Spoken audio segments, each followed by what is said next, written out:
There is a story ya Haji agenda maso. Kati ngenda jogera mpola mpola sigenda kudduka misimbe. Haji ati alikuwabira Haji. According to reliable information jenye nanfuna. Kulwokuna lwa wiki ewedde ku mawulire gaffe agataliko mutuntu twakolaga eggulire ly'omukazi Zuula Nakisuyi ng'alumiriza Baaji Mwizera Ali okusubya ku mwana we ow'emyaka 14 amannya agasirikiddwa ng'ono mwana mujja na nnyina. Mwizera yakwatibwa era ng'atemeza mabega wa mitayimbwa ekigo oluvannyuma lwa mukazi we okumuggulako emisango. Kwenda nigumidde nandibadde ngamba nti poliisi ensonga zino ezikutte n'obuki naye ndaba balinga abamuwa obuwi amaanyi. Muwala wa Haji amannya agasirikiddwa yalumiriza kitaawe okutunza omwana mu mbuga ya Sitaani era n'akola statement ku poliisi okukakasa nti kitaawe omusango yaguza. Nga buli waabeerawo wano ayingira mu kisenge eyo nga neebuuza ono omusajja akola ki mu kisenge. Nkwata ku mumwa ne mu bulago n'angamba n'ayogera mpola n'angamba nno toyogera kyengenda okukola toyogera onayogera ngenda kutta. Ogwokubiri najja n'ensirika saayogera ogwokubiri najja neera naakola kyekimu. Ekyewuunyisa ate omwana yeetemye engalike bw'ategeeza nga byonna byayogera bwe byali ebipangirire nga byamugambibwa nnyina Nakisuyi okubyogera alumirize kitaawe basobole okumusiba. Era gye nkolekitinze eyo saga muligira ku social media nabagamba dda abantu bangi nnyo bali mu makomera ng'abasinga obungi babasibako emisango etali mituufu, abalala bagala babbako byabwe, abalala babadde victim of circumstances, ate waliwo abalala bakola emisango egyo mu butuufu nga gye bali nga bakola defilements oba rape cases gye ziri. Ntunuulidde ekintu kya Haji kino nenkikriticizinga bulungi nnyo nempuliriza all angles of sides nenflashinga back nengamba omukazi ono ali kuwaabira Haji. This is going to be a little bit longer. Haji ono mukyalo yamuwaabira way back mu bukedde agataliiko nfuufu gawaabira omukyalo oyo gwe bayita Zuria, I think Zuria something, erinnya lya Zuraiti bamuyita Zuraiti. Omukyalo oyo yalinako saga ng'aliko mu bufumbo obumu agataliko ofuufu ne gamuleeta obufumbo bwe yalimu era yali ayagala kutunda nnyumba ya musajja we yawasibwa. That Haji you are seeing who is trending on social media ng'awabira bbawo okubeera yakozesa omwana we. Saagala mugambe nsekendinga ekyabasajja okukozesa abaana baabwe oba okwebaka ku baana baabwe. No, we are not going to support that. Naye ekintu kino kitandise okubeera nga kiri involved n'okubeeramu ku bintu byenfuna. Haji akeera ku makya omukazi oyo gwasooka obufumbo bwasooka kikira omukazi yabadde musuubuzi wali nabugabo ng'atunda mipiira egy'emmotoka. Ye mukyala kaseera akedde agatali nfuufu gazanye I think 3 to 4 years ago yali alabika much better than the way you see her there. Omukyala oyo yali akusuubula business eyo nabugabo ng'atunda mipiira gy'emmotoka. Haji ati oyo n'asobola okubeera ng'aliko mu bufumbo obumu ate nga yajjeera nga mukyala nambanga nnya bwe yatuuka mu maka ago n'ayagala okubeera ng'afutuza obufumbo ku musajja oyo yali mu maka ogo ng'ayagala mugobaganya era yali ayagala kubba mu nyumba ya musajja oyo yasooka. Omusango gwo gwaggweera mu poliisi na kooti ne gusobola okubeera nga resolved era bamaliriza Haji ati oyo omukazi oyo bamugobye. You should take note karakta y'omukyalo ono bw'abadde ajja. Sagala gamba mu byagala bisobola okubeera nga bya bulimba naye njagala otunuulire background ye bw'ebadde for the past time. Ye mukyala abadde afumbirwa abasajja abawe si oyo omusajja gwaliko ssaawa zino ali gwe yeesibyeko gwagamba yakwata omwana we. Bw'otunuulira story yonna bw'etambula kirabika omukyala ali interested okutunda ebintu by'omusajja oyo ebiri emutundwe because omusajja Haji alabika alinamu kasente. Soka naga nti ayagala ennyumba eya sayidi eri etanaggwa. Oluvannyuma najja n'akyusa naga nti ayagala ennyumba eno. Ennyumba eno ne tubeerako awo mu meeting n'akkiriza nti ennyumba gyatwala eno. Then ekyali kiganye nga bagamba nti omwana bamuwe $2,000,000 compensation. Nga bakompensatinga omwana gwe bakola ki victim. Yes. Kati $2,000,000 ne tuzikaya ne bazikayanako nga family ne bagamba nti kale babawe $15,000,000 wasigaleyo ebbanja lya $5,000,000.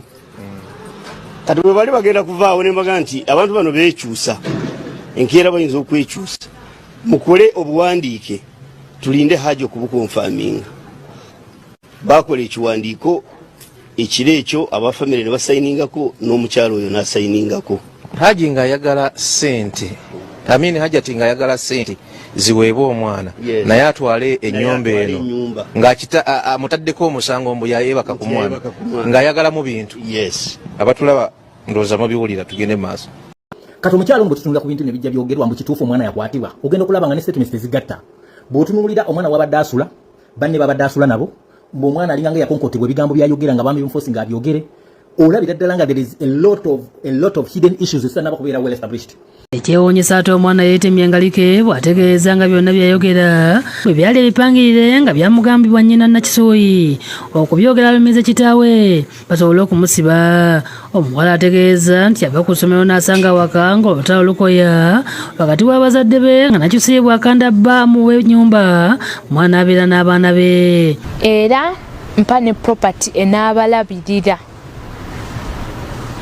obufumbo bwaffe bu endinge nze bye bintu bye nnawulira. Agamba nti oluvannyuma lw'oluyombo nnyina yamuyita mu kisenge n'amubuulira nga kitaawe bw'ali omuyaga era nga wano bwe yamusabira amutemerera ebigambo nga bw'azze ng'asobya ku muto we. Olwo ye omuwala ono n'agaana ng'agamba nti alaba nku kitaawe ng'atunza munne mu mbuga ya sitaani. Mami n'atugamba tugambe dadi waffe ayingira mu kisenge ne bahavinga ne sexual intercourse. Nengamba mami ebyo si bituufu dadi tabikolangako era simulabangako ng'abikola.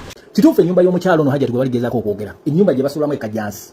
Omukazi ono kituufu yenna nnyini ttaka naye jjukira omusajja ye yateekako ki akazimbe ennyumba mwe basula ssente ze zazimba. Agamaka gogenda maaso n'okulaba kugwe atulaba yekalina gyogenda maaso n'okulaba tugenda gikutambuza kubanga eri Kinyana Mpindi ne Hajjati Zuula wabeera ettaka lino lyowulira omugagga w'omundeeba Haji Mutebi eryagulira Hajjati Zuula era wano yamuzimbirawo ekizimbe naye yazimbako kalina ya wansi era Hajjati Zuula mu kalina ya wansi ku kizimbe ekyo we yatandikira obulamu ku ssente eza Haji Mutebi we mugenda maaso n'okulaba ye yagula ettaka nazimbako abagula ettaka nazimbako ate fulo eya wansi yesooka era Hajjati Zuula oyo kakati eyasibisiza omwami we ate nga yagoba ne Mutebi we yasooka okubanga asula naye nga asula wansi kakati bwafuna ono kakati omusibe bwafuna kakati omusibe mu kiseera ekyo nga maze okumufuna kakati omusibe bwe yajja n'amusanga ntegeeza Haji Ali bwe yajja n'amusanga mu kifo kino n'agamba nti katumalirize ate amaka gano kubanga yasanga asula wansi nga buliwo omupangisa ate nga ayagala kufuna na waggulu olwo kwe kumugamba nti katukufunire ate obugira ng'obeera olwo Haji Ali n'agenda maaso n'okubanga ate amaliriza amaka gano. Haji Ali mu kiseera kino kugwe atulaba yali mukomera gwe basibisiza ku by'okukwata omwana yamaliriza ennyumba eno kati ey'abapangisa era Hajjati yamusibisiza n'abanga obulamu obusooka era awo yabutandikira nga musuza waggulu ne oluvannyuma abapangisa abajja nga baagala okutwala ekifo kyonna era ebyaddirira kwe kubanga ate wano baavaawo olwo Haji Ali n'agenda maaso n'okubanga yamuzimbira amaka g'olengera wansi awo nkugamba ki kugamba nti wano Mutebi omugagga w'omundeeba yasooka okuzimbirawo Hajjati Zuula nga bakyali mu mukwano yamuzimbirako fulo eyesooka wansi naye oluvannyuma ennyumba yafuna abapangisa bwe bajjamu ate ne batwala wansi Haji Mutebi we yali azimbye oluvannyuma Haji Ali n'amaliriza ennyumba eno ne fulo eyo eddako waggulu gy'olaba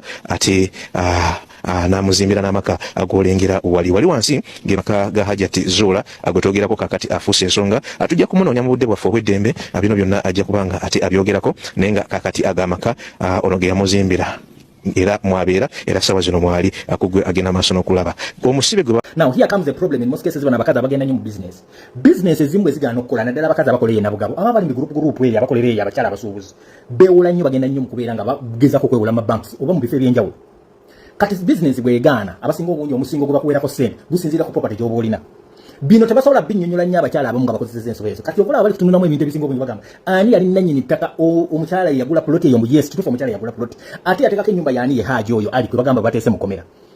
Njagala tutunuulire ensonga zino history y'omukyalo ne badde etya mu bufumbo bwazze atambuza obulamu bwe obufumbo bw'omukyalo no badde butambula over the past period of time azze agenda mu bufumbo bw'enjawulo era sigadde nga amaliriza akunyiza nnyo abasajja babadde nabo. I want you to bear nga batutunulira nga judgment twagala jiwa musajja saagala mtandika kutunulira abasajja tujja bawa support oba fe tusekendinga musajja olwokuba yasula n'omwana oyo yamudefiling oba yamuraping. That's not the point eyo kiri nti ekyo kyonna buli omu akirefusinga era buli omu akivumirira. Ensonga eriwe ya Haji, is it true? Haji mazima gennyini gwe batese mu nkomyo yasula n'omwana oyo ye what is behind all this? Ojja nabagambye mu bantu bangi nnyo bayise mu mbeera bweziti eza defilement cases eza rape cases mu mbeera bweziti ne babatwalako ebyabo especially abasajja.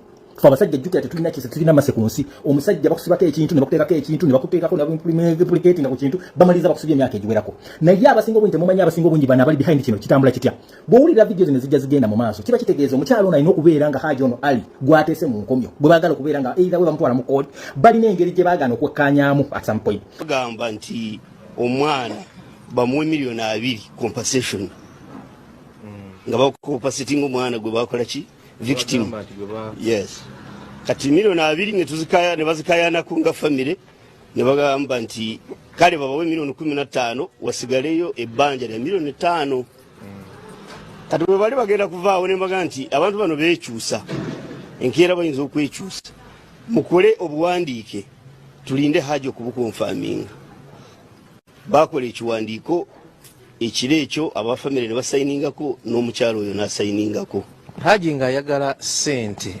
amini haji ati nga ayagala sente ziweebwa omwana naye atwale ennyumba eno ng'akita amutaddeko omusango mbu yayeebaka ku mwana ng'ayagala mu bintu yes abatulaba ndowooza mubiwulira tugende maaso kati oluvannyuma bamala okusayininga waliwo omusajja bamuyita erinnya sikyalijjukira aji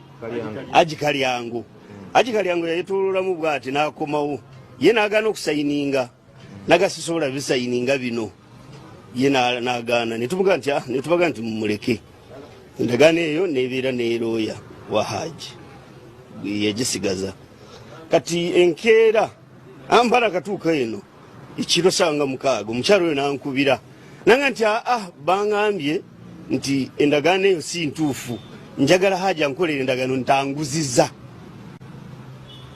nemugamba haji ekintu kino yakikuwadde n'abaana bo lwaki totwala kino engeri gyakikuwadde n'abaana nga kijja kukuyamba mu maaso naga nti mba njagala bwemala okumpa endagaano eyo nti anguziza njala ntunde enveewo n'ekirala omwana engeri gye bagamba bamurepinga oba bamukozesa onfalme bakikola dde emyezi egiwera 2 emabega oba 3 ezo ripooti twebuuzaamu ebibuuzo hajja ati kulwaki ku lunaku lwe yakumanya mbu omwana bamukozeseza ati agenda poliisi n'awaabira kulwaki yasirika odara kitegeeza waliwo levels of negotiation bwe kiba kituufu nga hajji yakola ensobi eyo asibwe naye bwe kiba kibwekiri dde kitegeeza omukyala alina kubanga waliwo terms ze bali batandise okukanyako n'omusajja oyo kubanga yasirikirira emyezi 3 asobola kukisitula olwaleero